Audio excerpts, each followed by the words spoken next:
আজ 14ই ডিসেম্বর শহীদ বুদ্ধিজীবী দিবস। বাঙালি জাতীয়তাবাদ, বাঙালি জাতিসত্তার চেতনা নির্মাণ, বাংলাদেশ রাষ্ট্রের অভ্যুদয়ের আবশ্যিকতায় এবং মুক্তিযুদ্ধের অনিবার্যতায় বাঙালির অংশগ্রহণে উদ্বুদ্ধকরণের যে অসামান্য অবদান রাখেন দেশের বুদ্ধিজীবী সম্প্রদায়, তার পরিণতিতে পাকিস্তানি সামরিক বাহিনী ও তাদের এদেশীয় দোসরদের নির্মম হত্যাযজ্ঞের শিকারে পরিণত হন আমাদের বুদ্ধিজীবী সমাজ। বুদ্ধিজীবী দিবস উদযাপনে বাংলা একাডেমি দিনের শুরুতে যে কার্যক্রম বাস্তবায়ন করছে, সকালে শহীদ বুদ্ধিজীবী স্মৃতিসৌধে এবং রায়ের বাজার বৌদ্ধভূমিতে পুষ্পাঞ্জলি অর্পণের মধ্য দিয়ে কার্যক্রম শুরু হয়। এর ধারাবাহিকতা আমাদের এখনকার আলোচনা অনুষ্ঠান। আপনারা যারা আমাদের কবি শামসুর রহমান সেমিনার কক্ষে এই আলোচনা অনুষ্ঠানে উপস্থিত আছেন এবং যারা অনলাইনে বাংলা একাডেমি ফেসবুক পেজে সরাসরি যুক্ত আছেন কিংবা পরবর্তীকালে যুক্ত হবেন, আপনাদের সকলের প্রতি আমাদের পক্ষ থেকে শুভেচ্ছা, ধন্যবাদ এবং অভিনন্দন জ্ঞাপন করছি। আমাদের আজকের বুদ্ধিজীবী দিবসের আলোচনা অনুষ্ঠানে দেশের বিশিষ্ট 3 জন আলোচক অংশ নেবেন। আলোচনা করবেন বিশিষ্ট লেখক ও গবেষক জনাব আলতাফ পারভেজ, বাংলাদেশ সুপ্রিম কোর্টের আইনজীবী ব্যারিস্টার জ্যোতির্ময় বড়ুয়া এবং ঢাকা বিশ্ববিদ্যালয়ের সমাজবিজ্ঞান বিভাগের সহযোগী অধ্যাপক ডক্টর সামিনা লুৎফা। অনুষ্ঠানে সভাপতিত্ব করবেন বরেণ্য শিক্ষাবিদ, বাংলা একাডেমির শ্রোতাভাজন সভাপতি অধ্যাপক আবুল কাশেম ফজলুল হক এবং স্বাগত বক্তব্য রাখবেন বাংলা একাডেমির সচিব, গণপ্রজাতন্ত্রী বাংলাদেশ সরকারের যুগ্ম সচিব জনাব মোহাম্মদ নায়েব আলী। আমি এই পর্যায়ে আমাদের আজকের অনুষ্ঠানের শ্রোতাভাজন সভাপতি মহোদয়, শ্রদ্ধেয় আলোচকগণ এবং স্বাগত বক্তাকে মঞ্চে এসে আসন গ্রহণ করার জন্য বিনীত অনুরোধ জানাচ্ছি।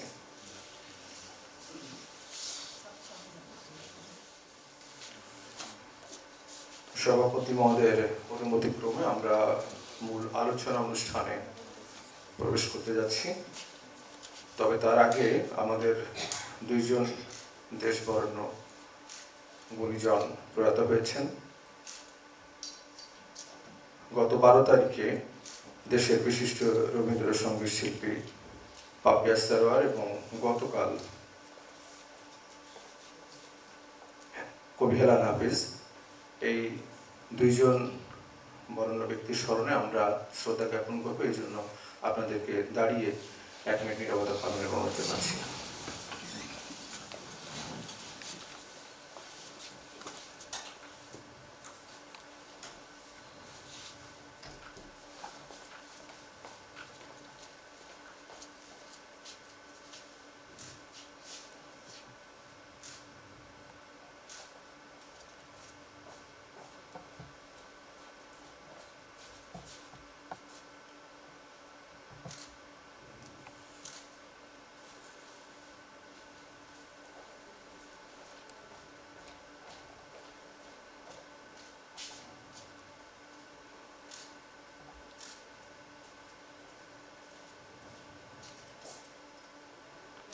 ধন্যবাদ। অনুগ্রহপূর্বক আসন গ্রহণ করবেন।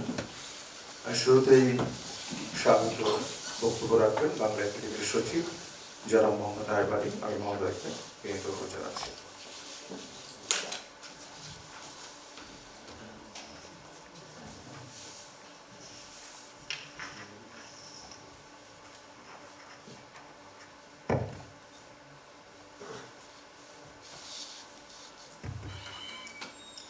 বিসমিল্লাহির রহমানির রহিম। শহীদ বুদ্ধিজীবী দিবস 2024 উপলক্ষে বাংলা একাডেমি কর্তৃক আয়োজিত আজকের এই আলোচনা অনুষ্ঠানের শ্রদ্ধাভাজন সভাপতি, বাংলা একাডেমির সভাপতি, বিশিষ্ট শিক্ষাবিদ অধ্যাপক আবুল কাশেম ফজলুল হক মহোদয়, বিজ্ঞ আলোচক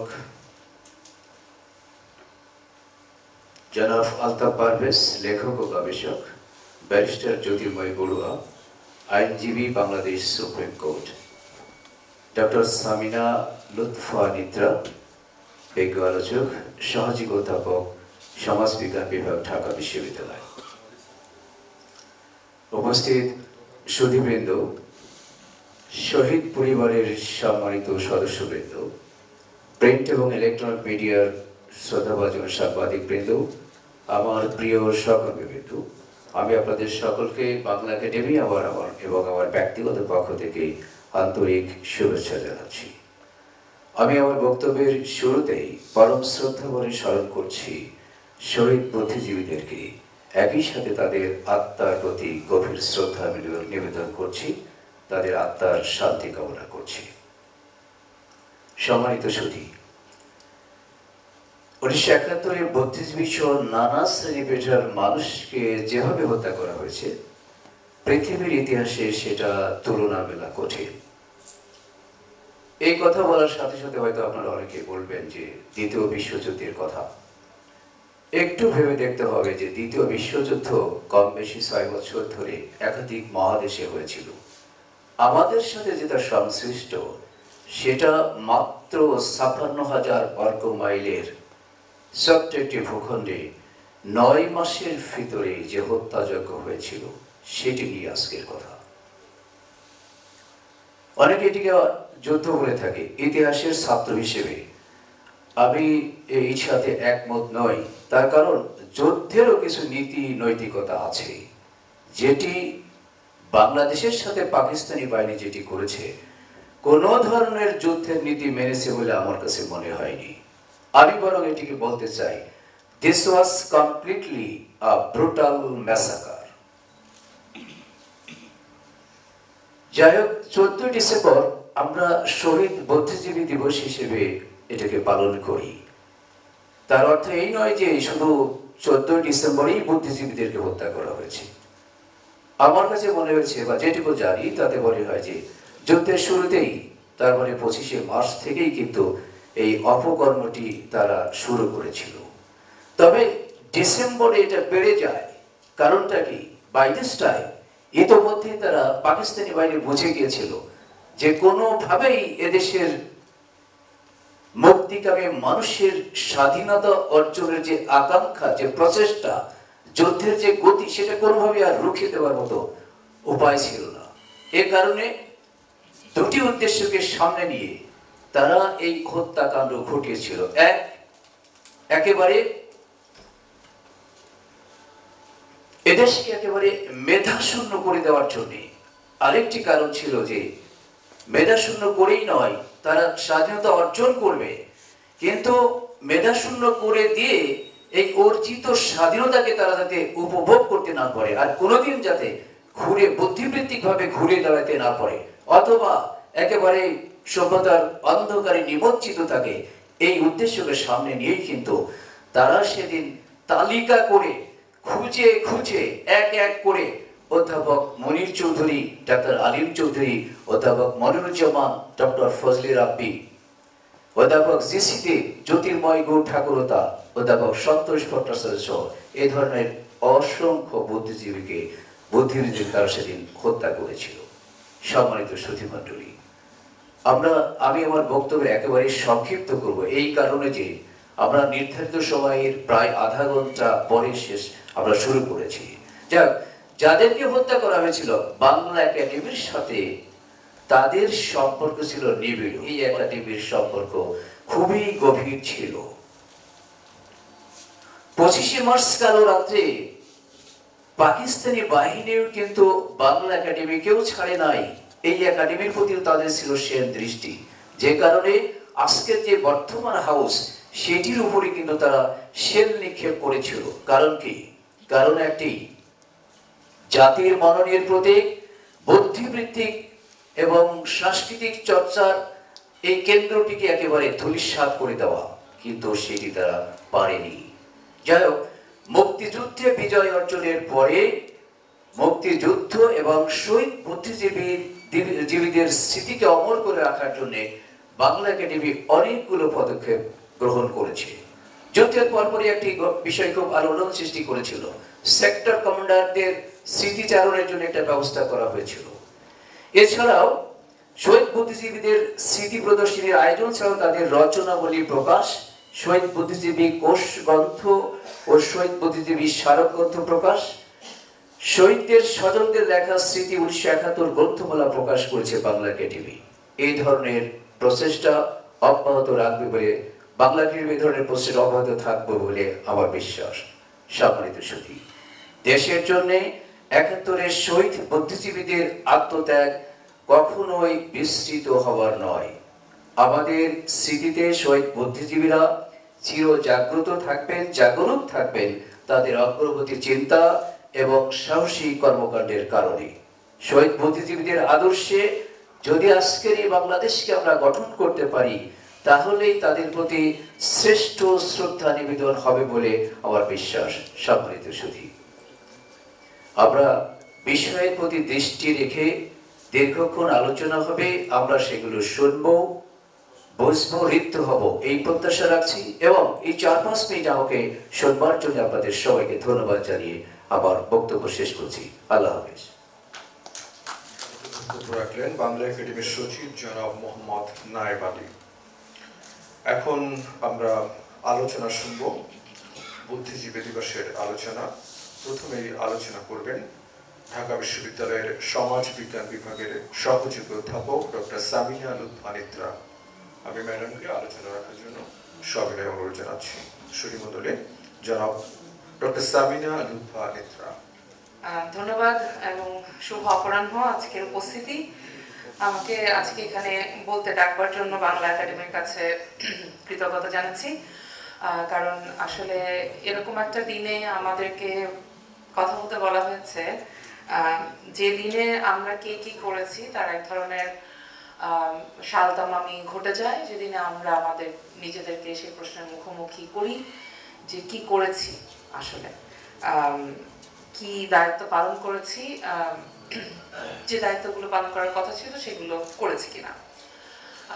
এই বিষয় নিয়ে কথা বলবার আগে আমি খানিকটা বলে আসতে চাই, আমরা যখন গণহত্যা নিয়ে সামাজিক বিজ্ঞানের গবেষণাগুলোর দিকে তাকাই, তখন আমরা দেখি যে গণহত্যা যখন কোনো দেশে ঘটে, সেই গণহত্যাটি ঘটবার ক্ষেত্রে বা কোনো সমাজে যখন গণহত্যার বিষয়টি ঘটে, অনেকগুলো বিষয়কে সামনে নিয়ে আসেন সামাজিক বিজ্ঞানীরা। তার মধ্যে একটা অন্যতম গুরুত্বপূর্ণ বিষয় হচ্ছে সমাজের ভেতরে এক ধরনের আদারিং কিংবা ভিন্নকরণ বা অন্যকরণের প্রক্রিয়া যখন চালু থাকে, তখন সেই প্রক্রিয়াটাকে এই গণহত্যার ক্ষেত্রে একটা গুরুত্বপূর্ণ ফ্যাক্টর বলে মনে করা হয়। এবং এই গণহত্যার ক্ষেত্রে যে কোনো সমাজে যে গণহত্যা যদি কখনো ঘটে, সেক্ষেত্রে আন্তর্জাতিক আইন অনুযায়ী ইন্টেন্ট বা মানে ইন্টেন্টের বাংলা কি হবে, যে এটা আসলে উদ্দেশ্যমূলকভাবে সংগঠিত হয়েছে কিনা, সেটা খুব জরুরিভাবে বিবেচিত হয়। এবং এই উদ্দেশ্যের বিষয়টি, যে আসলে কি কি উদ্দেশ্য নিয়ে যদি কোনো একটি বিশেষ জনগোষ্ঠীকে, যে জনগোষ্ঠীটি কোনো না কোনোভাবে তার জাতিগত পরিচয়ের কারণে, ধর্মীয় পরিচয়ের কারণে, অন্য কোনো সামাজিক বা রাজনৈতিক পরিচয়ের কারণে তাকে অন্যকরণ করা হয়েছে, অপরকরণ করা হয়েছে, সেই জনগোষ্ঠীর উপরে নানাভাবে এই জেনোসাইডটা একটা, যাতে পুরো জনগোষ্ঠীটিকে নিশ্চিহ্ন করা যায়, এরকম একটা উদ্দেশ্য নিয়ে সাধারণত জেনোসাইড ঘটে থাকে। জেনোসাইড নিয়ে যখন আমরা তাকাই যে আসলে এর পেছনের কারণগুলো বা ঐতিহাসিক কারণগুলো কি হতে পারে, সেখানে অনেক বিজ্ঞ আলোচকরাই বলেন যে ঔপনিবেশিক যে আগ্রাসন বা ইনভেশন, সেটা যেমন জরুরি একটা প্রভাব থাকতে পারে। একইভাবে ইউরোপীয় সমাজের যে নেশন স্টেট বা জাতিরাষ্ট্রের ধারণা, তার সাথেও কেউ কেউ এই গণহত্যার সম্পর্ক দেখেছেন। বিশেষ করে যে দ্বিতীয় মহাযুদ্ধের যে গণহত্যার কথাটি উল্লেখ করা হয়েছে, সেই গণহত্যার ক্ষেত্রে যেমন বাউম্যান বলছেন যে নেশন স্টেটের জন্ম বা ন্যাশনালিজম বা জাতীয়তাবাদের মতো একটি বিষয়, যে জাতীয়তাবাদ আসলে নানাভাবে প্রশ্ন করার যোগ্য, সেই জাতীয়তাবাদের ভূমিকাকে আলোচনা করেছেন। কিন্তু আমরা যখন দেখি যে এই সামাজিক যে দিকগুলো রয়েছে একটা গণহত্যার, সেই সামাজিক দিকগুলোর মধ্যে আমরা কিন্তু এটাও দেখি যে গণহত্যা ঘটানোর জন্য যে শুধু যে হত্যাকাণ্ড করেই থেমে যায়, গণহত্যাকারী যে কোনো শক্তি তা কিন্তু না। অনেক সময় আমরা এটাও দেখেছি যে জোর করে তাড়িয়ে দিয়ে মানে একটা জনগোষ্ঠীকে একটা ফোর্স মাইগ্রেশন বা বাধ্যতামূলক যে অভিবাসন জোর করে তাড়িয়ে দেওয়ার ফলে একটা জনগোষ্ঠী একটা খুব বিরূপ পরিস্থিতি পার করতে গিয়ে তারা নিহত হতে পারে, তাদের পুরো জনগোষ্ঠীটি বিলীন হয়ে যেতে পারে, নিশ্চিহ্ন হয়ে যেতে পারে। কিন্তু এই নিশ্চিহ্নকরণের উদ্দেশ্য নিয়ে যখন এই ফোর্স মাইগ্রেশনটা করানো হয় তখন সেটাকেও গণহত্যার মধ্যে ধরা যেতে পারে। এবং গণহত্যার যে যাদের উপর সবচেয়ে বেশি এর প্রভাব থাকে সেটা হচ্ছে অবশ্যই তো প্রথমত মানুষকে হত্যা করা হয়, তাছাড়াও গণহত্যার টুল হিসেবে বা অস্ত্র হিসেবে ধর্ষণ, শিশু হত্যা, মানুষকে মানে জন্মদানে বাধা দান, এগুলো অনেক উদাহরণ পৃথিবীতে রয়েছে। এখন এই সমস্ত উদাহরণ থেকে আমরা দেখি যে বাংলাদেশের ক্ষেত্রে আমরা একটি উদাহরণ দেখছি যেখানে বিশেষ করে ইন্টেলেকচুয়ালদেরকে আলাদা পরিকল্পনা করে হত্যা করা হচ্ছে, তাদের লিস্ট করা হয়েছে এবং সেই লিস্ট কি করে অ্যাকচুয়ালি ওই মানুষদেরকে খুঁজে বের করার কাজে লেগেছে, সেই যে ইন্টেন্টের জায়গাটা যদি আমরা দেখি, অনেক ইতিহাস গবেষকরা বলছেন যে এখানে বাংলাদেশকে এক ধরনের মেধাশূন্য করার মানে একটা পরিকল্পনা থেকে এটা করা হয়েছে। আসলে মেধা তো সকলেরই আছে, সুতরাং কয়েকজন মানুষকে মারলেই মেধাশূন্য হয়ে যায় দেশ, ব্যাপারটা হয়তো এত সরলও না।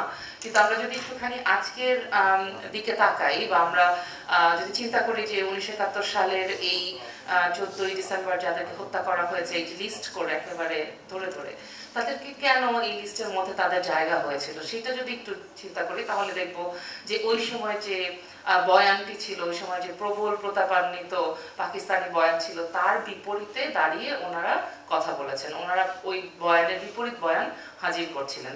তার মানে ওই মুহূর্তে যারা শক্তিশালী প্রভাবশালী মানুষ ছিলেন, ক্ষমতাধর মানুষ ছিলেন, তাদের বিপরীতে একটা বয়ান হাজির করা হয়েছিল এবং কেউ কেউ সেই বয়ানটার ক্ষেত্রে গুরুত্বপূর্ণ ভূমিকা রেখেছেন এবং তাদেরকেই কিন্তু আপনারা ওই লিস্টে বেশিরভাগ ক্ষেত্রে পাবেন। এই মানুষগুলোকে আলাদা করে হত্যা করার হয়তো দুটো কারণ হতে পারে। এক তো হচ্ছে যে যাদেরকে থামিয়ে দিলে, বন্ধ করে দিলে ওই নতুন বয়ানটা বা প্রতিরোধী বয়ানটা, প্রতিস্পর্ধী আলাপটা উঠবে না। আর দ্বিতীয় হচ্ছে যে এতে করে বাদ বাকিরা সবাই ভয় পাবে। কারণ এটা খুব পরিষ্কার যে যদি কাউকে হত্যা করা যায়, কাউকে বন্ধ করা যায়, কাউকে মেরে ফেলা যায়, কাউকে কোনো না কোনোভাবে ভয় দেখানো যায়, তাহলে তার সমশ্রেণীয় বাদ বাকি লোকের মধ্যেও সেই ভয়টা ছড়িয়ে দেওয়াটা খুব সহজ হয়। এবং এই জায়গাটা আমাদের এই 71-এ আমাদের যে স্বাধীনতার যুদ্ধ, সেই মুক্তিযুদ্ধে সারা বাংলাদেশে তখনকার জনপদের প্রায় সকলেই অংশগ্রহণ করেছেন। কিন্তু এই বুদ্ধিজীবীদেরকে একেবারে শুধু যে শেষ দিনই হত্যা করা হয়েছে বা 14 তারিখে হত্যা করা হচ্ছে তা কিন্তু না, তার আগে, শুরুতে এবং মাঝখানে এবং শেষে, এমনকি এই 16 ডিসেম্বরের পরেও কিন্তু বুদ্ধিজীবী হত্যাকাণ্ড হয়েছে। এবং এই সমস্ত জিনিসগুলোকে যদি আমরা এক জায়গায় করি তাহলে আমরা বুঝতে পারি যে যারা এই সব চিন্তা করছেন বা যাদের বয়ানকে বা যাদের আলাপকে ক্ষমতা পছন্দ করছে না, তাদেরকে থামিয়ে দেওয়ার একটা পরিকল্পনা করা হচ্ছে। এইরকম একটা পরিস্থিতিতে আমরা যদি 71 থেকে চিন্তা করি যে এরপরে তাহলে এনারা যদি থাকতেন তাহলে বাংলাদেশ কেমন হতো, বাংলাদেশের মানে বুদ্ধিবৃত্তিক যে পরিচয়ের ধরন কেমন হতো, কোন দিকে যেতাম আমরা, এগুলো আসলে এখন বছর পরে এসে এই আলাপটা তুলে খুব একটা লাভ নেই। কারণ এই যুদ্ধে আমরা আমাদের লক্ষ লক্ষ মানুষকে হারিয়েছি। এখন সেই মানুষগুলো ঠিক বেঁচে থাকলে তারাও নিশ্চয়ই কোনো না কোনো কন্ট্রিবিউশন, কোনো না কোনো অবদান আমাদের জন্য রাখতেন। তো আমি যদি এইভাবে চিন্তা করি যে বুদ্ধিজীবিতা আসলে কি, যেটার কারণে এত গুরুত্বপূর্ণ হয়ে উঠছে আজকের দিনটা, এটা যদি এরকম হয় যে ধরেই নেওয়া হচ্ছে যে কারো কারো বুদ্ধি আছে বাদ বাকিদের বুদ্ধি নাই, এখন কথা তো তাও না, সকলেরই বুদ্ধি আছে, সকলেই বুদ্ধি ব্যবহার করেন, কিন্তু হয়তোবা ওই জায়গাটা থেকে চিন্তা করা যে যারা তার নিজের এলাকার বাইরে বা নিজের যে অর্জিত জ্ঞান রয়েছে তার বাইরে গিয়েও সে একটা সকলের জন্য একটা কথা বলছে। কিন্তু আপনি চিন্তা করেন আমাদের এই গত 4-5 মাসের অভিজ্ঞতায় আমরা দেখেছি একজন রিক্সা চালকও তার রিক্সা চালনার বাইরে গিয়ে এমন এমন কাজ করেছেন, এমন এমন কথা বলেছেন যেটা কিন্তু খুবই গুরুত্বপূর্ণ ভাবে আমাদের বয়ানকে হাজির করেছে, জনসাধারণের পক্ষের বয়ানকে হাজির করেছে। তাহলে বুদ্ধিজীবীতারা আসলে কি? আমার কাছে আমরা নিশ্চয়ই জানি যে এই বিষয়ে তো প্রচুর লেখাপত্র, অনেক তাত্ত্বিক বাহাস বিতর্ক, অনেক কিছু আছে। তাত্ত্বিক বাহাস বিতর্কের ভিতরে না ঢুকে যেটুকু মানে সোজা বাংলায় বুঝতে পারি বা সোজা চোখে দেখা যায়, সেটা হচ্ছে এমন কোনো আয়োজন যিনি করেন, এমন কোনো কাজ যিনি করেন যেটা জন্য তাকে ক্ষমতার বিপরীতে দাঁড়াতে হয়। এবং ক্ষমতার বিপরীতে দাঁড়ানো এই মানুষটা একজন শ্রমিক হতে পারেন, কৃষিজীবী হতে পারেন, একজন রিক্সাওয়ালা হতে পারেন, একজন শিক্ষক হতে পারেন, একজন শিল্পী হতে পারেন। তবে সাধারণভাবে ধরে নেওয়া হয় যে শিক্ষক, যেহেতু তারা বাই ডিফল্ট বুদ্ধির চর্চা করেন, নতুন জ্ঞান উৎপাদন করেন, প্রতিবাদী থাকাটা তাদের পক্ষে স্বাভাবিক। কিংবা যিনি শিল্পী বা সেটা হতে পারে মঞ্চকর্মী, হতে পারে চিত্রকর, তাদের মূল কাজই তো হচ্ছে ক্ষমতার বয়ানের উল্টো দিকে থাকা। তাদের মূল কাজই হচ্ছে ক্ষমতার বয়ানকে প্রশ্ন করা, কারণ তারা তো জনসাধারণের পক্ষে থাকবেন। ক্ষমতা কখনোই জনসাধারণের পক্ষে থাকে না, ক্ষমতা সবসময় উল্টা দিকে। তাহলে এই যে ক্ষমতার পক্ষে থাকা মানুষজন, তিনি শিল্পী হতে পারেন, তিনি কবি হতে পারেন, সাহিত্যিক হতে পারেন, শিক্ষকও হতে পারেন, তাদের সংখ্যাটা আমরা বেশি দেখেছি। এখন এই যে বেশি দেখার কারণ হতে তাদের এক ধরনের নিজস্ব একটা ইনিশিয়েটিভ থাকে, তারা নিজে থেকে চেষ্টা করেন এই অবস্থাগুলো থেকে উন্নত করবার বা পরিবর্তন করবার, এবং তাদের এক ধরনের ভ্যানগার্ডের মতো ভূমিকা আছে। এই ভ্যানগার্ডের মতো ভূমিকাটা তাদেরকে কে দিয়েছে, কি করে তারা অর্জন করেন, এ নিয়েও কিন্তু তর্ক বিতর্ক বাহাসের অভাব নাই। কিন্তু আমরা যদি একটু মোটা দাগে চিন্তা করি যে আমরা 1971-এ যাদেরকে দেখেছি, তাদের মধ্যে কাউকে কাউকে আমরা মুক্তিযোদ্ধা হিসেবে একরকম সম্মান দিই, আর কাউকে কাউকে বুদ্ধিজীবী হিসেবে অন্য আরেক রকম সম্মান দিই। এখন এই যে অন্য আরেক রকমের সম্মান, এই সম্মানটার কারণটা এই জায়গাতেই যে তারা হয়তো বুদ্ধিবৃত্তিক ভাবে এক ধরনের চেতনা কিংবা আমাদের যা বলবার ছিল, যা হয়তো মানে মূর্ত হয় নাই, মুখ ফুটে বলা হয় নাই, মুখ ফুটে বলে নাই লোকে, কিন্তু মনে ছিল সেই মুখ ফোটা, সেই না বলা কথাটা, আমাদের দাবিটা যারা ভাষা এবং শব্দে মূর্ত করে তুলেছেন তাদেরকে বুদ্ধিজীবী হিসেবে আলাদা গুরুত্ব দেওয়া হচ্ছে।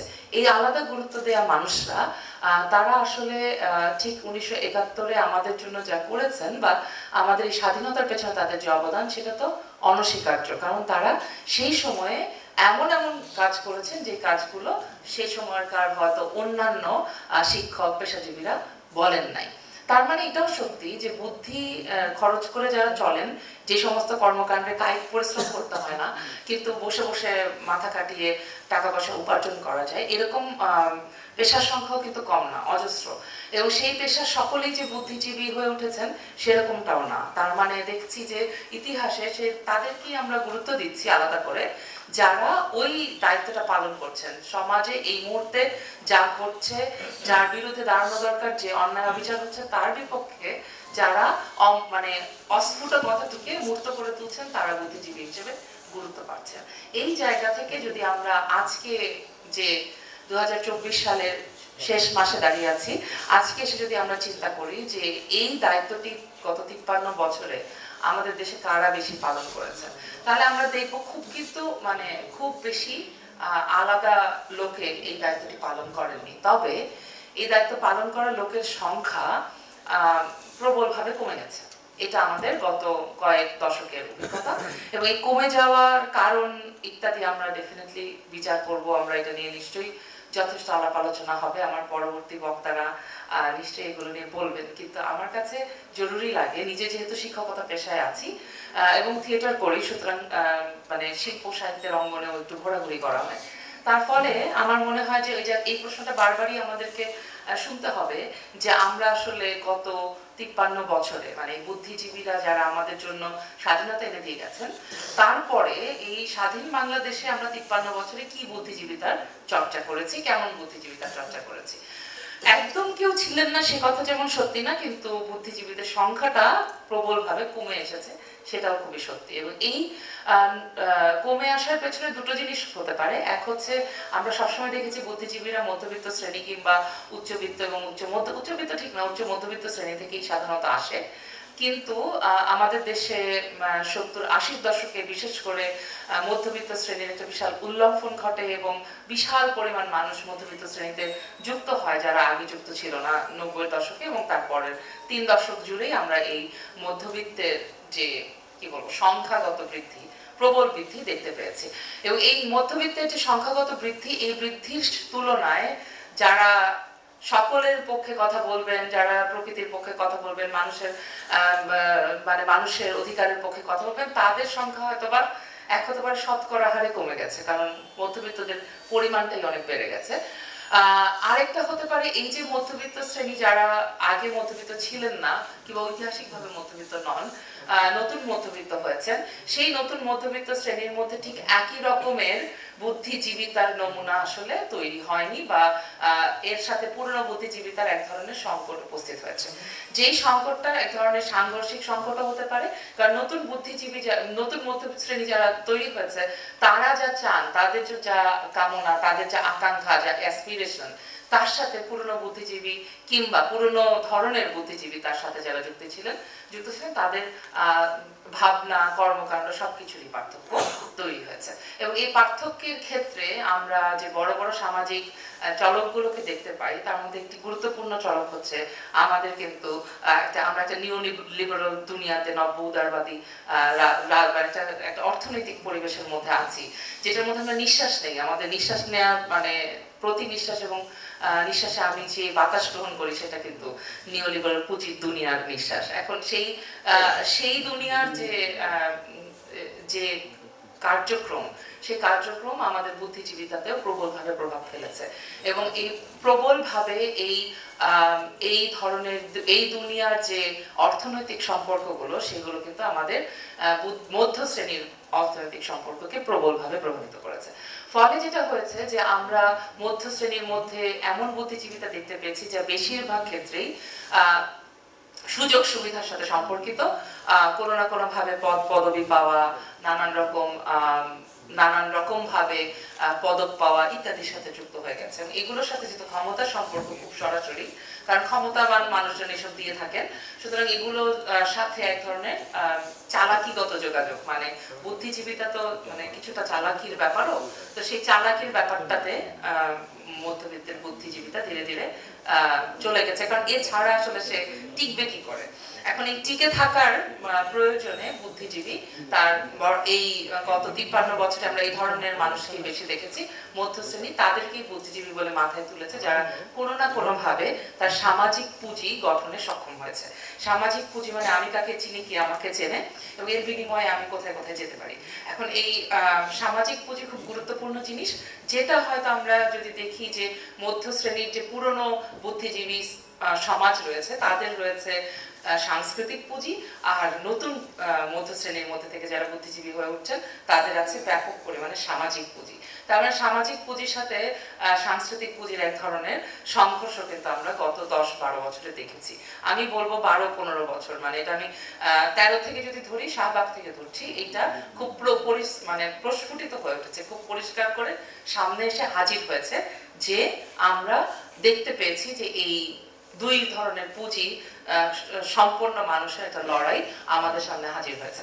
এবং এই সাংস্কৃতিক পুঁজি মানে আপনি কত বই পড়েছেন, আপনার বাবা মা কোথায় ছিলেন এবং কি কি শিখিয়েছেন, আপনার রুচি, আপনার নানান ধরনের কিছু, যা সবকিছু মিলে আপনাকে একজন মানে কি বলবো একজন রোল মডেল কিংবা অনুসরণীয় ব্যক্তিত্বে পরিণত করেছে। কিন্তু যারা এই জিনিসটা পায়নি, তারা কিন্তু বুদ্ধিজীবিতার দৌড়ে পিছিয়ে ছিল না, তারাও কিন্তু দৌড়ে ওই জায়গাটাতে একটুখানি তার কেকের ভাগ সে চেয়েছে, এবং সেই কেকের ভাগ পূরণ করতে সে যাকে ব্যবহার করেছে, যেহেতু তার সাংস্কৃতিক পুঁজি নাই, সে তার সেই রাগের সেই রুচির বোধ নাই, তার সেই বাড়ি ভর্তি বই নাই, সে তার সামাজিক পুঁজিকে ব্যবহার করেছে। আমি কাকে চিনি, কি আমাকে চিনে, এবং তার মাধ্যমে আমি কিভাবে আরো উপরের দিকে আরো পরিচিত মানুষের কাছে আরো পরিচিত হয়ে উঠতে পারবো। এই যে এক ধরনের মানে প্রতিযোগিতার অবস্থা, সেইটাকে না দেখলে আমরা আসলে আমাদের আজকে বাংলাদেশে বুদ্ধিজীবিতার দায় খুব পরিষ্কার বুঝতে পারবো না। কারণ 24-এ এসে আমরা যখন দেখতে পাচ্ছি যে এই গত 13-14 বছরে যে ভয়ঙ্কর নিপীড়নমূলক ব্যবস্থার মধ্যে বাংলাদেশ ছিল, সেই নিপীড়নমূলক ব্যবস্থার বিরুদ্ধে কথা বলা মানুষের সংখ্যা হাতে গুনে বলা যাবে। বিশাল ঢাকা বিশ্ববিদ্যালয়ের বিশাল শিক্ষক সমাজ, প্রায় 2000-এর কাছাকাছি। এই শিক্ষক সমাজের মধ্যে হাতে গুনে আমি 10 বা 12 জনের নাম বলতে পারবো না, যাদেরকে সবসময় সকল অন্যায় অবিচারের বিরুদ্ধে কথা বলতে দেখা গেছে। এবং এই যে দেখা যায়নি, তার কারণ হচ্ছে কোথাও না কোথাও আমরা কোনো না কোনো কিছু একটা পাবার আশায় ছিলাম, এবং এই পাবার আশায় ছিলাম বলেই ক্ষমতার বিরুদ্ধে প্রতিবাদ করা যায়নি, অন্যায়ের বিরুদ্ধে প্রতিবাদ করা যায়নি, অনেক কথা বলতে পারিনি।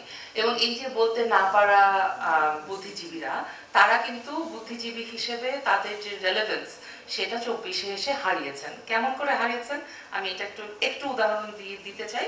এবং আজকের আলোচনার জন্য বুদ্ধিজীবী দিবসের আলোচনায় আমরা বুদ্ধিজীবীদেরকে যেমন স্মরণ করব, আমাদের শহীদ বুদ্ধিজীবীদেরকে, সেই সঙ্গে এটাও বোঝার চেষ্টা করব যে আসলে তাদের তুলনায় আমরা এখন কোথায় আছি। সে কারণে আমি 24-এর প্রসঙ্গটা তুলছি। আজকে আমি কালো শাড়ি পরেছি, লাল রঙের সোয়েটার। লাল সোয়েটারটা খুব চিন্তা করে পরে এসেছি, কারণ আমাদের নাম দেওয়া হয়েছে লাল আপ্পি।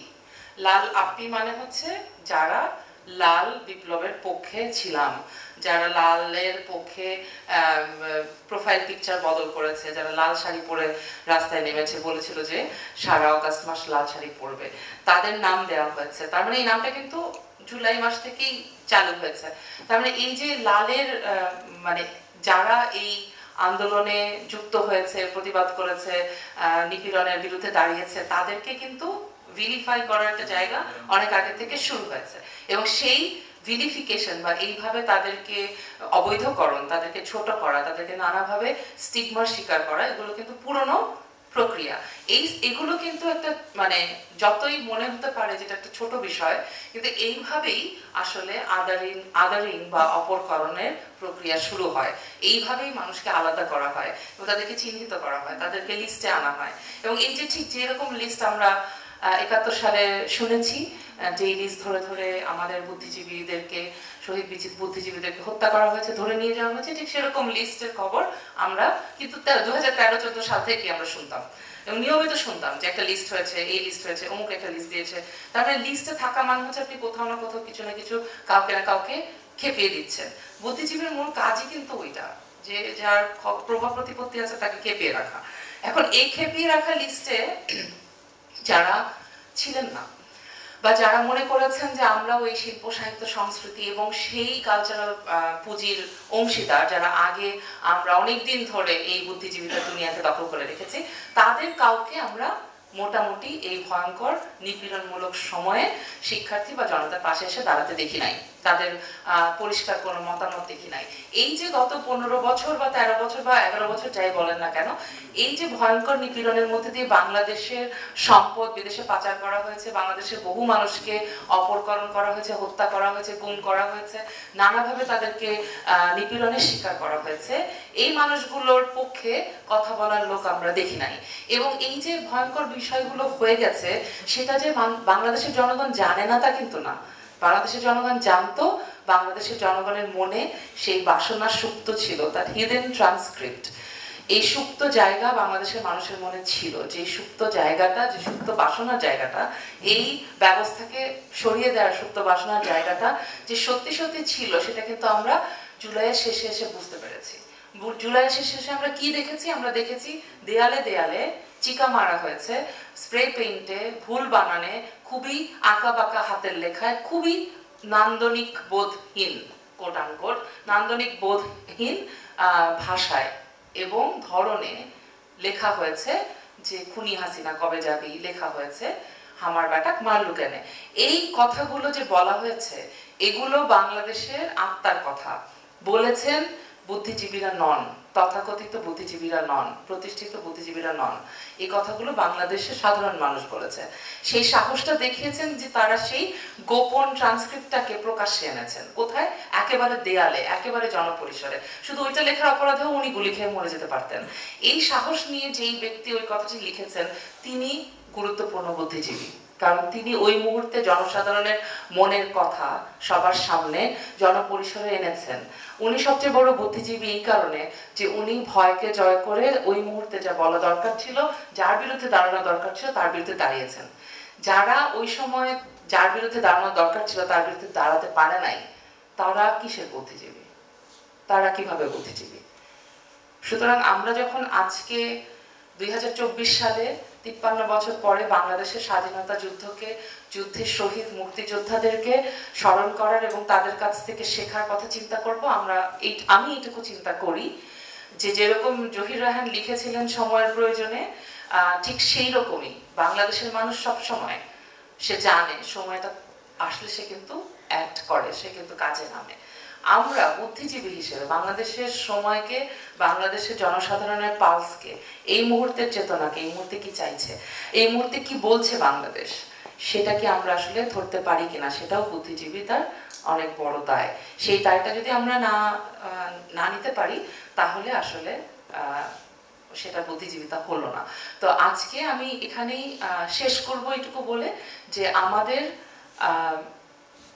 আমি বুদ্ধিজীবী নই, কিন্তু আমি বাংলাদেশের একজন নাগরিক হিসেবে মনে করি যে ক্ষমতার বিপ্রতীপে থাকাটাই যে কোনো সচেতন মানুষের মূল কাজ, যাতে ক্ষমতা যে অন্যায্যতা অন্যায়গুলো করে, যে নিপীড়ন করে, তাকে ঠেকানো যায়।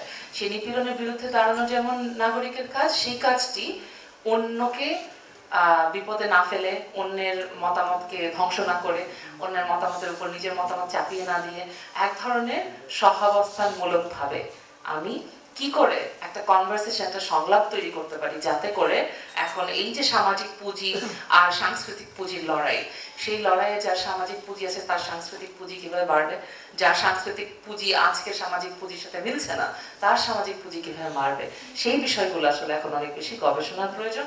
এই বিষয়গুলো নিয়ে আমাদের কাজ করা প্রয়োজন। সবাইকে ধন্যবাদ। আলোচনা করলেন অধ্যাপক ডক্টর সামিনা লুৎফা নিত্রা মহোদয়কে ধন্যবাদ এবং কৃতজ্ঞতা। এখন আলোচনা করবেন বাংলাদেশ সুপ্রিম কোর্টের আইনজীবী ব্যারিস্টার জ্যোতির্ময় বড়ুয়া। আপনাদেরকে বিনীত অনুরোধ জানাচ্ছি।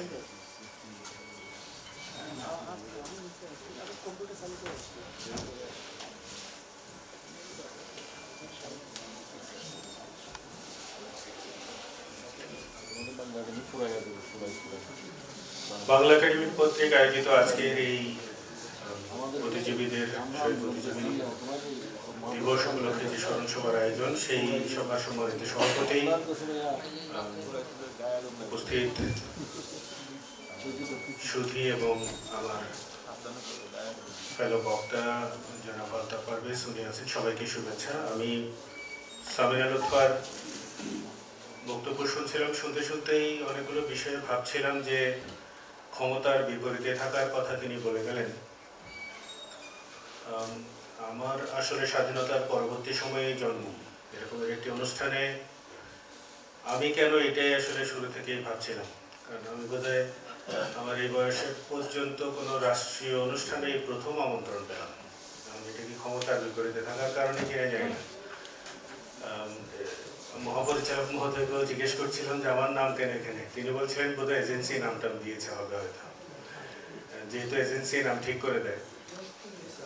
তো সেই এজেন্সির কারণে হোক বা যে কোনো কারণে হোক, সেই দ্বিধাদ্বন্দ্ব কাটিয়ে এসছি আসলে বোঝার জন্য যে কেন নামটা চলে আসলো আমার। আমি আমার আলোচনার জায়গাটাকে আমার যে বোঝাপড়া স্বাধীনতা পরবর্তী প্রজন্ম হিসেবে আমরা যেভাবে মুক্তিযুদ্ধকে দেখেছি, আমাদের যে জানা বোঝা শহীদ বুদ্ধিজীবী কিংবা অন্যান্য আরো যারা মুক্তিযুদ্ধে যারা শহীদ হয়েছেন তাদের বিষয়গুলো, সেই জায়গা থেকে হয়তো আমি কিছু বিষয় আপনাদের সামনে তুলে ধরার চেষ্টা করব। প্রথমত যে ব্যাপারটা এখানে পরিষ্কার করা প্রয়োজন সেটি হলো যে শহীদ বুদ্ধিজীবী দিবসে আলোচনাগুলোতে খুব কমই আসলে শোনা যায় যে এর পেছনে জড়িত কারা ছিলেন। পাকিস্তানি হানাদার বাহিনীর সাথে আল বদর, আল শামস, এই সমস্ত যে রাজাকাররা জড়িত ছিল সেই নামগুলোই অনেক ক্ষেত্রে খুব স্পষ্টভাবে পরিষ্কারভাবে বলা হয় না। এই নামগুলো কেন বলা হয় না কিংবা এর পরবর্তীতে কি আইনি রেকর্ডস আসলে এখানে থাকা উচিত ছিল, সেগুলোর কিন্তু প্রচন্ড রকমের ব্যত্যয় আছে। নিত্রার বক্তব্যে কিন্তু জেনোসাইড সম্পর্কেও আপনারা খুব পরিষ্কারভাবে শুনেছেন যে জেনোসাইডের যে সমস্ত লক্ষণ, যে সমস্ত বিষয়বস্তুগুলো থাকলে আমরা আসলে জেনোসাইড বলবো, এই শহীদ বুদ্ধিজীবী যে হত্যার ঘটনা ঘটেছে সেটা 25শে মার্চ এবং এই 14ই ডিসেম্বর, এই দুটো দিনকেও যদি আমরা হিসেব করি, তার একটা আইনগত বিষয় কিন্তু আছে। এর সংখ্যা নিয়ে নানান ধরনের এখনো পর্যন্ত অনুমান নির্ভর কথা কিন্তু আমরা বলি যে 1000-এর বেশি শহীদ বুদ্ধিজীবী হত্যা হয়েছে। কিন্তু কতজন? একটা সংখ্যা বিভিন্নভাবে কিন্তু সামাজিক যোগাযোগ মাধ্যমেও ঘুরে, যে 951 জন শিক্ষক, 42 জন হচ্ছেন আইনজীবী, সাংবাদিক, এরকমের একটা সংখ্যা কিন্তু ঘুরে। সেইটারও রাষ্ট্রীয়ভাবে কিন্তু কোনো সুনির্দিষ্ট কোনো সংখ্যা কিন্তু আমরা এখনো পর্যন্ত জানি না। সেই সংখ্যা জানার পাশাপাশি আরেকটা কাজ কিন্তু কখনো হয়নি, এটা নিয়ে কোনো তদন্ত কিন্তু হয়নি। এটার বিচার হওয়ার যে প্রশ্ন ওঠা উচিত ছিল, সেই বিচারটাও কিন্তু হয়নি। জার্মানিতে গিয়ে আমার একটা অভিজ্ঞতার কথা মনে পড়ছে। অ্যামনেস্টি ইন্টারন্যাশনালের পরিচালক মহোদয় ঘুরে ঘুরে দেখাচ্ছিলেন হলোকাস্ট মিউজিয়াম। আমি জিজ্ঞেস করছিলাম যে তোমরা গ্যাস চেম্বারে ঢুকিয়ে মানুষ মেরেছ, সেটা আবার এরকম করে সবাইকে দেখানোর কি আছে? আমরা তো হাইড করি। তো এই নিজেদের বিরুদ্ধে যে সমস্ত তথ্য যাচ্ছে, সেটাই আমরা পুরো দুনিয়াকে দেখানোর জন্য হলোকাস্ট মিউজিয়াম কেন বানিয়ে রাখলে তোমরা? অ্যামনেস্টি ইন্টারন্যাশনালের পরিচালক আমাকে বলছিলেন যে এইটার জন্যই রেখেছি যে আমরা প্রতি মুহূর্তে যেন স্মরণ করতে পারি যে আমরা ভুল করেছিলাম, ভবিষ্যতে যেন এই ধরনের ভুল আর আমরা না করি। আমাদের সেরকমের কোন রকম উদ্যোগ আছে কিনা? আমাদেরও তো নানান রকমের ভুল আছে, বা যারা ভুল করেছিলেন তাদের সেই ভুলগুলো মনে করিয়ে দেওয়ার মতো কোনো উদ্যোগ তো নেই আমাদের এই আলোচনাগুলো ছাড়া। যে সমস্ত শহীদ বুদ্ধিজীবীদের কথা আমরা, যেসব নামগুলো আমরা এখন পর্যন্ত জানি, তাদের নামগুলোকে নিয়ে আমাদের শহীদ বুদ্ধিজীবীদের স্মরণ করার জন্য আমরা একটা শহীদ মিনার বানিয়েছি শহীদ বুদ্ধিজীবীদের স্মরণে। কিন্তু এই যে ভুলগুলো মনে করে দেওয়ার যে ব্যাপারটা, তাদের হত্যার যে ঘটনা প্রবাহ আমরা জানি, সেগুলোকে মনে করিয়ে দেওয়ার জন্য যে সমস্ত উদ্যোগগুলো নেওয়ার দরকার ছিল, সেগুলো কিন্তু সে অর্থ আমরা নিতে পারিনি। আইনগতভাবে যে বিষয়গুলো সেটেল হওয়া প্রয়োজন ছিল, সেগুলো কিন্তু এখনো সময় আছে।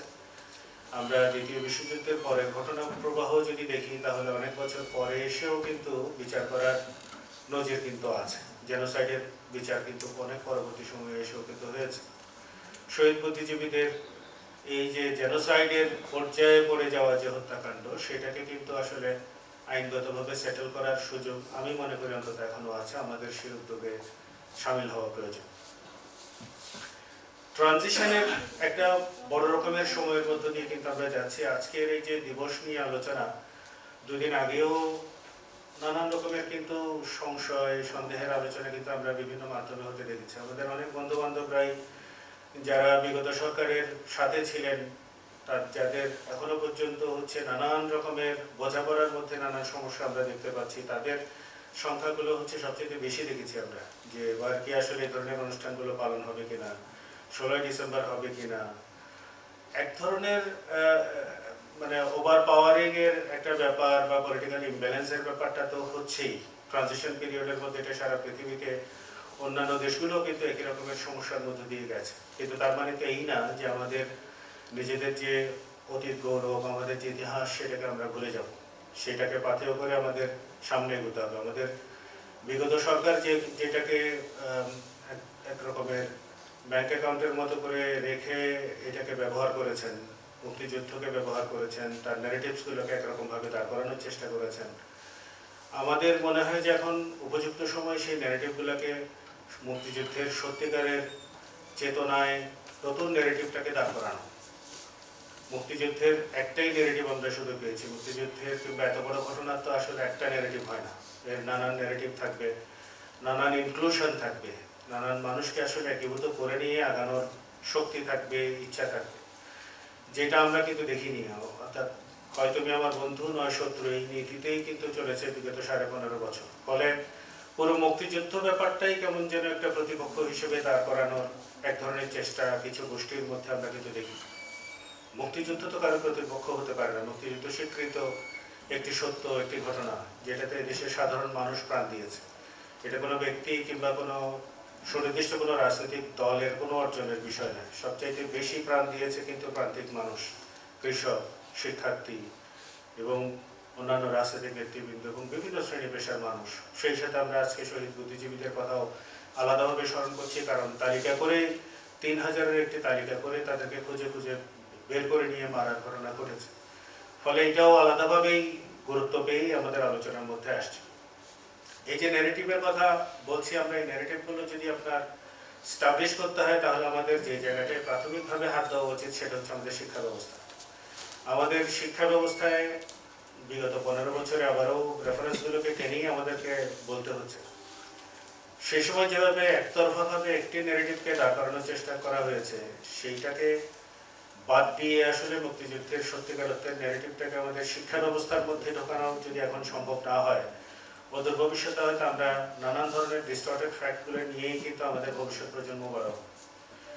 যেই মুক্তিযুদ্ধকে নিয়ে আমাদের গর্ব করার মতো বিষয়, যে মুক্তিযুদ্ধ আমাদের আসলে আজকের বাংলাদেশ এই পর্যায়ে এসে দাঁড়িয়ে থাকার মতো পরিস্থিতি তৈরি করার অন্যতম রূপকার কিংবা কারিগর যে মুক্তিযুদ্ধ, সেই মুক্তিযুদ্ধকে আসলে অন্য কোনোভাবে বোঝার জানার তো আসলে সুযোগ নেই। মুক্তিযুদ্ধ মুক্তিযুদ্ধই। আমরা কতটুকু এগিয়েছি আগানোর কথা যখন বলছি, 2024-এ আসলে আমরা আইনগত জায়গা থেকে বলুন, যেহেতু পেশায় আইনজীবী, ফলে আইনের জায়গাটাকে একটু ইচ্ছাকৃতভাবেই চেষ্টা করছি আপনাদের সামনে বোঝার জায়গাটা তৈরি করার জন্য, যে আমাদের নিজেদের আসলে বোঝাপড়া কতটুকু। আমাদের দেশটা যখন স্বাধীন হলো, আমরা স্বাধীনতা পেয়েছি, এটা অনেকেই বলেন আমাদের এটা একটা পতাকার জন্য, আমাদের স্বাধিকারের জন্য কিংবা ভাষার জন্য। আমরা আইনজীবীরা কিন্তু এক ধরনের বলি যে আমরা একটা সংবিধান পাওয়ার জন্য কিন্তু এই সংগ্রাম ছিল। শুধু সংবিধান প্রণয়নের জন্য পাকিস্তান পিরিয়ডে দেখেন আমাদের 6 বছর লেগে গেছে একটা শুধু সংবিধান রচনা করার জন্য। সংবিধান একটা হয় আবার বাতিল হয়, সে এরকম করতে করতে গিয়ে আমরা কিন্তু 72-এ এসে আমাদের নতুন সংবিধান পেয়েছি। সংবিধানের প্রশ্ন কেন আসছে? সংবিধান হচ্ছে একটা সামাজিক চুক্তি। এই সামাজিক চুক্তি এমন একটি চুক্তি যেখানে হচ্ছে আপনার এই দেশের মানুষের অধিকারের স্বীকৃতিগুলোর কথা বলা থাকে সংবিধানে। সংবিধানের অন্য কোনো কিন্তু বড় কাজ নেই, আমাদের নিজেদের অধিকারের স্বীকৃতির প্রশ্নগুলো সেখানে যেন মীমাংসা হয়, সেটি কতটুকু হয়েছিল আমরা এই পর্যন্ত এসে আমাদের সেই অধিকারের যে স্বীকৃতিগুলোর কথা আমরা জানি, সেটা আসলে আমাদের অধিকারকে সুসংহত করতে পেরেছে কিনা, আদৌ আসলে সেই অর্থে নিরাপত্তা কিংবা অধিকারের নিশ্চয়তা দিতে পেরেছে কিনা, সেটা নিয়ে কিন্তু আমরা এখন প্রশ্ন তুলছি। যে কারণে সংবিধান কিন্তু সংস্কারের কথাটাও কিন্তু 24-এর গণ অভ্যুত্থানের পর কিন্তু জোরে সোরে উঠেছে। সংবিধানের সংস্কারের প্রয়োজন এই কারণেই যে এইটি কিন্তু ধারাবাহিকভাবে কিন্তু আমাদের অধিকারের নিরাপত্তা দিতে কিংবা নিশ্চিত করতে কিন্তু আসলে ব্যর্থ হয়েছে। এই সংবিধানের অধীনে সৃষ্টি হয়েছে আদালত। সেই আদালত আসলে আমাদের কতটুকু এই নিশ্চয়তাটাকে নিশ্চিত করতে পেরেছে, যেটা আমাদের অধিকারের নিশ্চয়তা তাদের দেওয়ার কথা ছিল, তারাও কিন্তু পারসিস্টেন্টলি ফেল করেছে। একটা আলাপ কিন্তু 24-এর অভ্যুত্থানের পর এখনো পর্যন্ত আসেইনি, যেটি আমি আজকে আপনাদের এই জনপরিসরে কথাগুলো বলতে চাই। সেটা হলো গত 15.5 বছর একটি সরকারকে স্বৈরাচারী সরকার হিসেবে বানানোর ক্ষেত্রে সবচাইতে বড় ভূমিকা রেখেছে বিচার বিভাগ। রাজনীতিও নয়, এদেশের জনগণও নয়। একটি বিচার ব্যবস্থা কিভাবে স্বৈরাচার তৈরি করতে পারে তার ক্লাসিক উদাহরণ হচ্ছে বাংলাদেশের বিচার ব্যবস্থা। কিভাবে করেছে সেটি অনেক বড় আলোচনা, অন্য কোনো পরিসরে হয়তো সুযোগ পেলে কোনোদিন আপনাদেরকে আরো বলার চেষ্টা করব। এটা বিচার বিভাগ যদি সত্যিকার অর্থে তার নিজের মেরুদণ্ড নিয়ে যদি দাঁড়াতে না পারে, তাহলে সমস্ত দেশের সমস্ত মানুষের অধিকারের যে আসলে নিশ্চয়তা বিধান করা যে সম্ভব হয় না, সেটি আমাদের আদালত দিয়ে বোঝা যায়। এবং আদালতের একটি ভুল সিদ্ধান্ত কি করতে পারে সেটাও দেখেন, যে একটি সরকার পরিবর্তন হয়ে যেতে পারে এবং একটি রাষ্ট্রের পুরো ব্যালেন্সটা পর্যন্ত পরিষ্কার নড়বড়ে পজিশনে চলে আসতে পারে যদি একটি আদালত তার ভূমিকায় সঠিক ভূমিকা পালন না করে। কোটা আন্দোলন নিয়ে লড়াই শুরু করেছিলেন হচ্ছে শিক্ষার্থীরা, সেটি পরবর্তীতে বৈষম্য বিরোধী আন্দোলন হতে হতে নামগুলো পাল্টাতে পাল্টাতে এক দফা শেখ হাসিনার পদত্যাগের আন্দোলনে পরিণত হল। কিন্তু তার সূত্রপাতটা কোথা থেকে ছিল? সূত্রপাতটা ছিল কিন্তু সেই বিতর্কিত রায়। সেই রায়টি না দিলে হয়তো আজকে এই পর্যায়ে আমরা বসে এই আলাপগুলো করতে পারতাম কিনা তা নিয়েও কিন্তু সন্দেহ আছে। একটি ভুল কাজ, একটি ভুল রায় আমাদের অনেকগুলো প্রাণ বিসর্জন দিতে হয়েছে। আমরা একটা পরিবর্তনের মধ্য দিয়ে এখন কিন্তু যাচ্ছি। আইনের যে আলাপটা তুলছিলাম সেটাতে যদি আরেকটু ঢুকি, সেটি হলো যে আমরা তাহলে পাকিস্তান পিরিয়ড কিংবা তারও আগে ব্রিটিশদের বিরুদ্ধে লড়াই করে আমরা স্বাধীনতা অর্জন করলাম, আমাদের নির্দিষ্ট ভূখণ্ড হলো, আমাদের ভাষাগুলো স্বীকৃতি আসলো, আমাদের জাতীয় পতাকা, জাতীয় সঙ্গীত, আমাদের নানান ধরনের জাতীয় বৈশিষ্ট্যগুলো নিয়ে আমরা নতুনভাবে হাজির হতে থাকলাম। কিন্তু 72-এর সংবিধান কি করলো? 72-এর সংবিধান বলল যে এই যাবৎকালে যতগুলো আইন এই বাংলাতে চলমান আছে ব্রিটিশ শাসনামল থেকে এই পর্যন্ত, তার সবটাই এই সংবিধানের সাথে সাংঘর্ষিক না হওয়া সাপেক্ষে চালু থাকবে। ব্রিটিশরা আমাকে আপনাকে শাসন করেছিল কি দিয়ে? তাদের টুলটা কি ছিল, অস্ত্রটা কি ছিল? আইন। আইনের নামেই কিন্তু আমাকে আপনাকে বিভিন্ন রকম ভাবে তারা শোষণগুলো করেছে। পাকিস্তান পিরিয়ডেও তাই। আমরা 72-এ এসে কিন্তু নতুন আইনে হাত দেওয়ার মতো এরকম পরিস্থিতি হয়তো ছিল না, কিন্তু এই 53 বছর ধরে আমরা কি করলাম? 72-এ যদি সেটাকে রাখাও হয় বিশেষ পরিস্থিতি মোকাবিলার জন্য, বিগত সময়গুলোতে কিন্তু আমরা এর চেয়ে ভালো কিছু করিনি।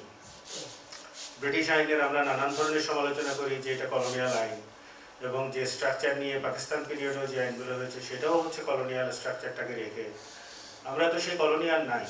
আমাদের এই বাংলাদেশের 2024-এর মানুষের যে আকাঙ্ক্ষা, বা আজকে থেকে 200 বছর আগের এই বাংলার মানুষের আকাঙ্ক্ষা তো নিশ্চয়ই এক নয়। আমাদের এখন যে মুক্তির লড়াই, মুক্তির যে আকাঙ্ক্ষা, সেটি তো সম্পূর্ণ ভিন্ন। তাহলে সেটাকে বর্তমান সময়ের আইনগুলো ধারণ করতে পারছে কিনা? স্বাধীনতা পরবর্তী সময়ের হওয়া আইনগুলোর মধ্যে যদি আপনি দেখেন, যেটা আমার আফসোসের জায়গা, যেটা আমাদের এখন নতুন করে ভাবতে হবে, সেটা হলো 1974-এ এসে করলে হচ্ছে বিশেষ ক্ষমতা আইন। ব্রিটিশ পিরিয়ডে যতগুলো আইন ছিল তার চাইতে জঘন্য একটা আইন। বিশেষ ক্ষমতা আইনের মাধ্যমে এখনো পর্যন্ত গার্মেন্টস শ্রমিকরা তাদের মজুরির জন্য আন্দোলন করলে সেই আইনে এখনো পর্যন্ত তাদেরকে গ্রেপ্তার করা হয়। এমন একটি ধারাতে গ্রেপ্তার করা হচ্ছে যেটা 96 সালে বাতিল করে দেওয়া হয়েছে। এরকম আইনে, বিলুপ্ত আইনে গ্রেপ্তার করে জেলে ঢুকিয়েছে, এরকম ঘটনাও আছে, যেটার আমি নিজে আইনজীবী। 2 নারী শ্রমিককে 1974 সালের বিশেষ ক্ষমতা আইনের বিলুপ্ত ধারাতে গ্রেপ্তার করে আটকে রেখেছে। নিম্ন আদালত সেই মামলাতে আবার জামিনও দেয়নি, উচ্চ আদালতে এসে জামিন নিতে হয়েছে। আইন নেই, অথচ জেলে ঢোকানো সম্ভব। বা তারও পরবর্তী সময়ে যে আইনগুলো আসলো, বা সংবিধানেও আপনার যেসব বৈপরীত্যগুলো রেখে দেওয়া হয়েছে, যেমন ধরেন আপনার অনুচ্ছেদ 31 বলছে যে আইনগত কর্তৃত্ব ছাড়া কোনো ব্যক্তির স্বাধীনতা, সম্মান কোনো কিছুই হানি করা যাবে না। ঠিক একই সংবিধানের মধ্যেই আপনার 43-এর মধ্যে এসে বলে দিচ্ছে যে যদি রাষ্ট্রীয় নিরাপত্তা, এইসব অখণ্ডতা, নিরাপত্তা, এইসব প্রয়োজনে ডিসি সাহেব যে কাউকে কোনো বিনা বিচারে ধরে আটকে রাখতে পারবে 6 মাস। একই সংবিধানের মধ্যে বলছেন যে আইনগত কর্তৃত্ব ছাড়া, প্রক্রিয়া ছাড়া কাউকে গ্রেফতার করা যাবে না, জেলে ঢোকানো যাবে না, তার সম্মানহানি করা যাবে না, সম্পত্তি কেড়ে নেওয়া যাবে না। একই সংবিধানে আবার রাষ্ট্রীয় নিরাপত্তার অজুহাতে আপনি 6 মাস বিনা বিচারে আটক রাখার জন্য সুযোগ করে দিলেন ডিসি সাহেব। যদিও এটা দীর্ঘদিন যাবৎ, গত প্রায় 1 যুগ, এই আইনটির আর আসলে খুব একটা ব্যবহার হয় না। ডিসি সাহেবরা এরকম ডিটেনশনের অর্ডার কিন্তু দেন না, কিন্তু এই ব্যবস্থাটা কিন্তু রাখা আছে সংবিধানে। চাইলেই কালকে যদি যে কোনো একজন ডিসি মনে করেন যে আমি খুবই বিপজ্জনক এই রাষ্ট্রের জন্য, আমাকে বিনা বিচারে 6 মাস আটক রাখা সম্ভব। 3 মাস পর আমাকে গ্রাউন্ড দিতে হবে, কোন গ্রাউন্ডে আমাকে আটকে রাখলেন। 3 মাস কিছুই বলতে হবে না, 3 মাস পরে শুধু গ্রাউন্ড সাবমিশন করতে হবে যে এই কারণে আপনাকে আটকে রাখা হলো। তো এই যে বৈপরীত্যগুলো, এবার ধরেন আমাদের সবচাইতে বেশি আমরা বিগত সময়গুলোতে কথা বলেছি যে আমাদের মত প্রকাশের স্বাধীনতা, ফ্রিডম অফ স্পিচ এবং ফ্রিডম অফ প্রেস নিয়ে আমরা কিন্তু ব্যাপকভাবে সরব ছিলেন। আমাদের ডিজিটাল নিরাপত্তা আইন, আমাদের আইসিটি আইন, এরপরে আপনার সাইবার সিকিউরিটি আইন, এই সমস্ত আইন দিয়ে মানুষকে সবচেয়ে বেশি জব্দ করা হয়েছে। এই আইনগুলোর কিন্তু প্রেমিসেসও তৈরি করে দিয়েছে কিন্তু আমাদের আর্টিকেল 39 কনস্টিটিউশনের মধ্যে। কনস্টিটিউশনে আপনার কিছু এক্সেপশনস দেওয়া আছে, সেই এক্সেপশনসগুলো যদি আপনার থাকে তাহলে রাষ্ট্র যে কোনো ধরনের আইন তৈরি করতে পারবে। তারা এই 39-এর মাধ্যমে আমাদের যতগুলোই নিবর্তনমূলক আইন পরবর্তীতে হয়েছে, সবগুলো আইনের মূল বেসিসই কিন্তু হচ্ছে সেটি। একই সাথে দেখেন আমাদের 2011-তে একটি আইন আছে যেটা বলছে যে জনস্বার্থ সম্পর্কিত তথ্য প্রকাশ সুরক্ষা আইন।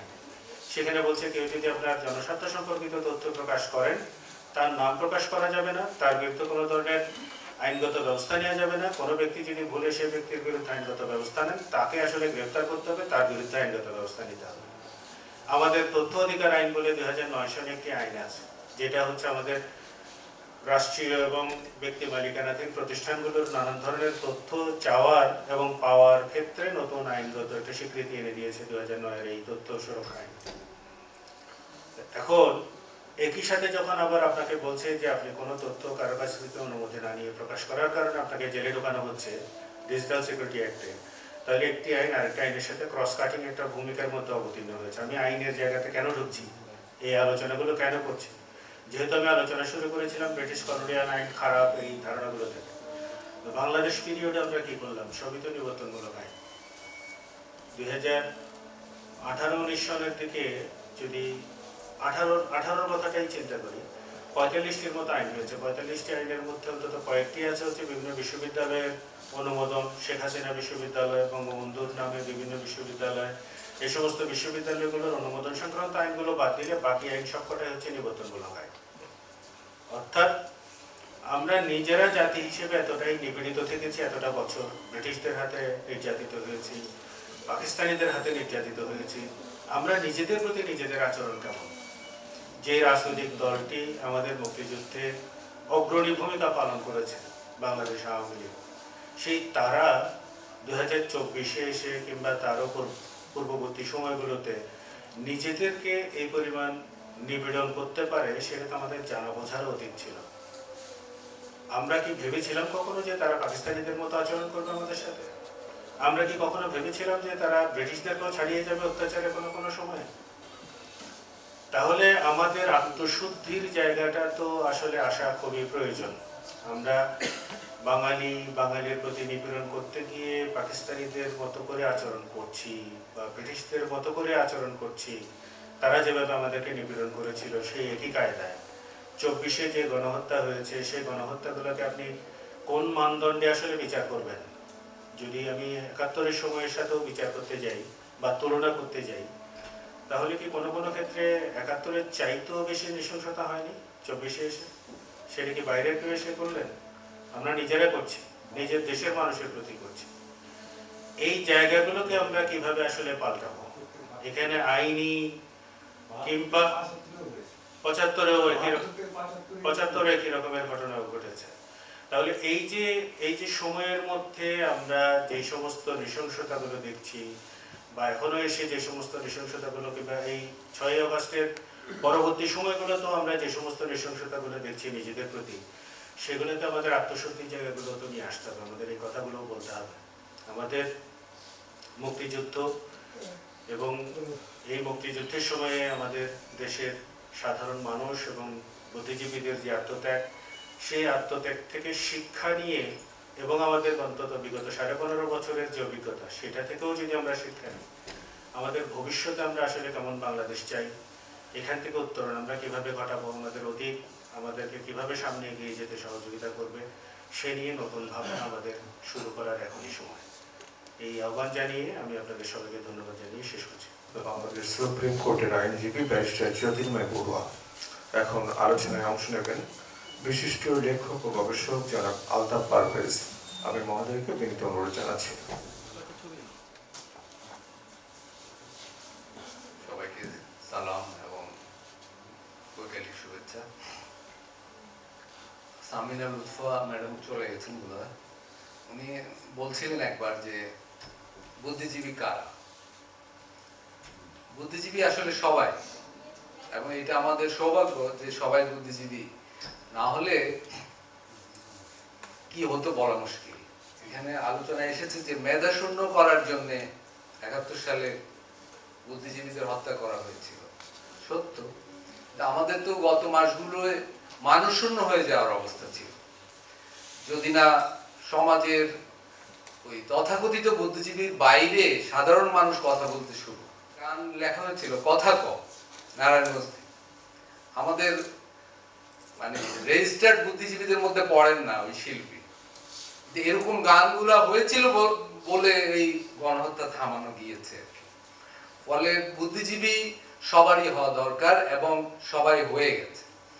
2024 আসলে গতানুগতিক বুদ্ধিজীবীদের বিরুদ্ধে একটা বিদ্রোহ ছিল এবং ওই বিদ্রোহের কারণেই বাংলাদেশটা টিকে গেছে। না হলে কি হতো আমরা জানি না, হয়তো এই গণহত্যা আরো বাড়ত। যাই হোক, জ্যোতির্ময় বড়ুয়া বলেছেন এবং সামিনা লুৎফা পুরো বিষয়টা বলেছেন, বাকিটা কাশেম স্যার বলবেন। আমরা প্রায় শিশু অবস্থায় ক্যাম্পাসে এসে যাদের অভিভাবকতে বড় হয়েছি, কাশেম স্যার তার একজন, সিরাজ স্যার, শরীফ স্যার মারা গেছেন। ওনারা যখন আছেন, ওনারা যতটুকুই বলবেন এখনো ততটুকুই আসলে শিখার বিষয়। এবছর শহীদ বুদ্ধিজীবী দিবসের 53তম বার্ষিকী পালিত হচ্ছে। 54 বছর হলো এই জঘন্য বর্বর ঘটনাটা দেশে ঘটেছিল।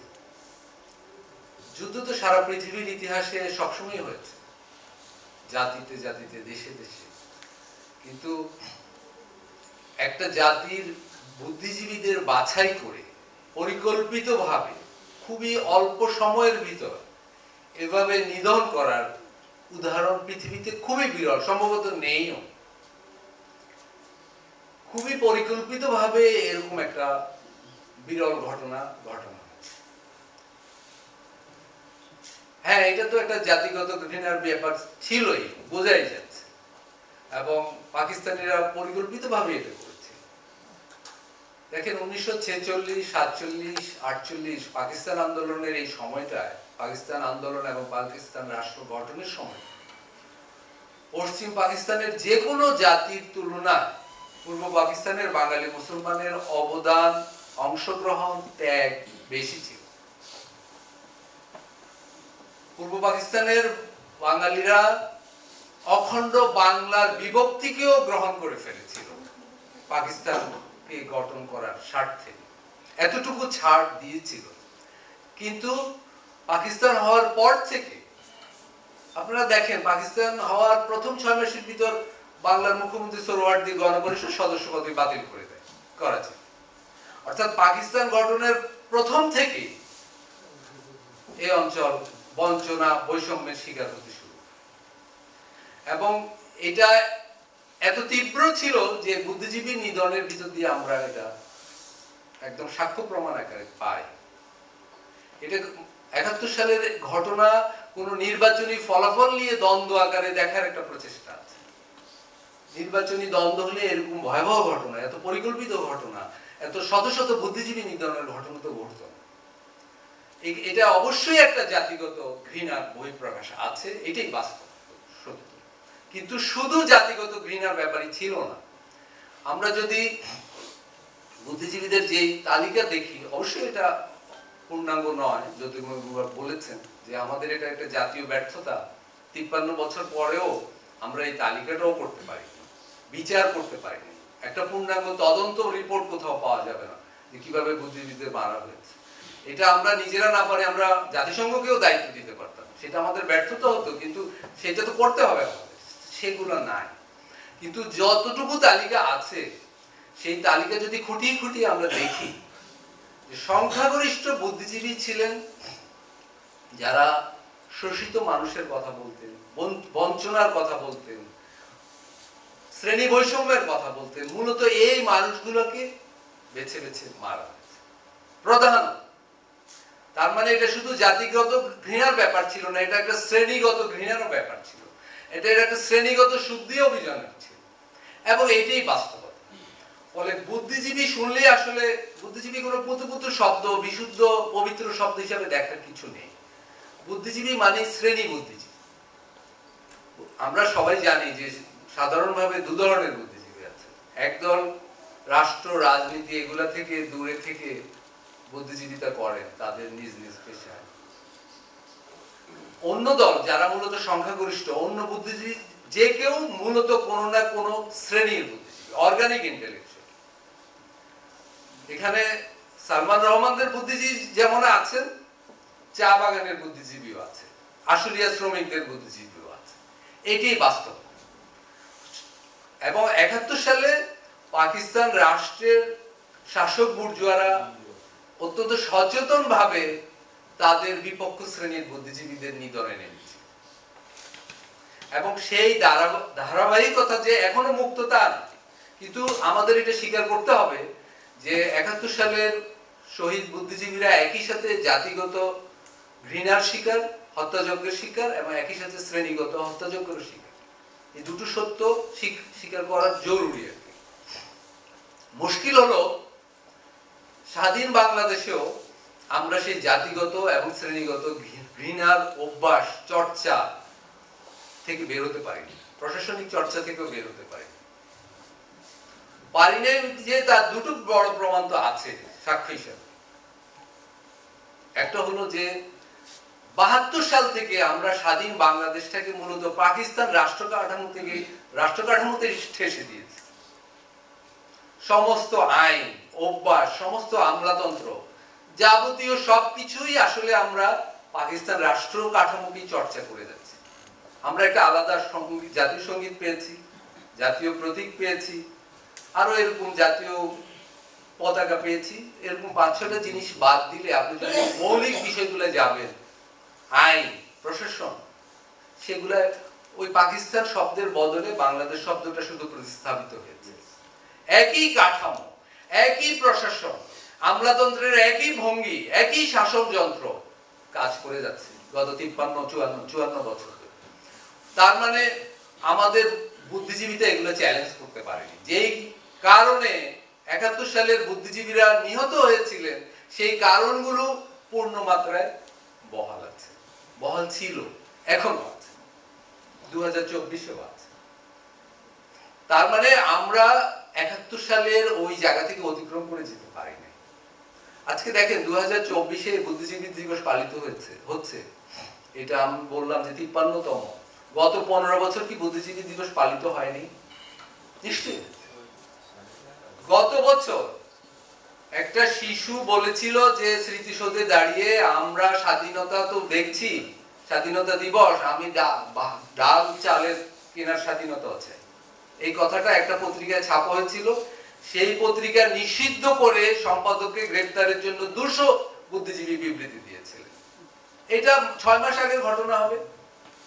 সেই তালিকায় এখানকার তারকা বুদ্ধিজীবীরা কেউ বাদ যান নাই, এবং ওনারাই গত 15 বছর, গত 53 বছর সমস্ত বুদ্ধিজীবী দিবসে এই ধরনের দিবসে বক্তৃতা দিয়েছে। তো ওনারা কি শিখেছেন বুদ্ধিজীবী নিহতদের কাছ থেকে, আর ওনারা কি বলেছেন, আর আমরা কি পেয়েছি? এই আত্মশুদ্ধি দরকার। যদি বলেছেন যে আমাদের আত্মশুদ্ধি দরকার, আমাদের সমস্ত 17 কোটি মানুষেরই আত্মশুদ্ধি দরকার। আমরা তো এই বুদ্ধিজীবীদের ভোক্তা হয়েছিলাম। এই ছাত্ররা যদি বিদ্রোহ না করতো, আমরা এবছরও ওই বুদ্ধিজীবীদের কথাই শুনতাম। এটাই বাস্তব।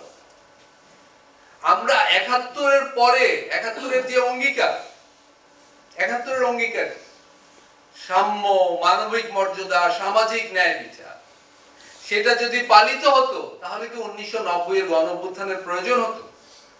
যেটা যদি 1990-এর ছাত্র সংগ্রাম পরিষদের 10 দফা মানে বাস্তবে পরিণত হতো, তাহলে তো 2024-এর প্রয়োজন হতো। তার মানে 1972 সাল থেকে আমরা ব্যর্থ হয়েছি। আমরা স্বাধীনতার কোন অঙ্গীকারকে বাস্তবায়ন করি নাই, এবং তারই ফল 71 ছিল বলে 71-কে ধারণ করেই 90 হয়েছে, এবং 71-কে ধারণ করেই 2024 হয়েছে। 71-এর ওই স্পিরিটকে বাদ দিয়ে 2024 যেমন বোঝা যায় না, 71-কে বাদ দিয়ে 2024-কে বাদ দিয়ে 71 নিয়ে কোনো আলোচনা সম্ভব। আমরা এগিয়ে গেছি, ওই বুদ্ধিজীবীটাকে অতিক্রম করে বাংলাদেশ অনেক দূর এগিয়ে গেছে। আজকে আমরা সামাজিক ন্যায় বিচার, আমাদের মুক্তিযুদ্ধের অঙ্গীকার, 1,19,000 কোটিপতি অ্যাকাউন্ট। 1972 সালে ছিল মাত্র 4টি কোটিপতি অ্যাকাউন্ট। আমি বাংলাদেশ ব্যাংকের ডেটা বলছি। কোটিপতি বাড়া তো সমস্যা না, আমরা তো একটা দেশ স্বাধীন হয় সমৃদ্ধির জন্য, আমাদের আরো অনেক কোটিপতি দরকার। কিন্তু সমাজের নিচু তলায় কি হচ্ছে? সম্পদের বন্টন কি সুষমভাবে হচ্ছে? 20% লোক, এটা হলো রক্ষণশীল হিসাব, এখনো দৈনিক $2 কম আয় করে। আজকে এই সপ্তাহে গার্মেন্টস শ্রমিকদের ইনক্রিমেন্ট বেড়েছে 9%, আর মূল্যস্ফীতি ওই সপ্তাহে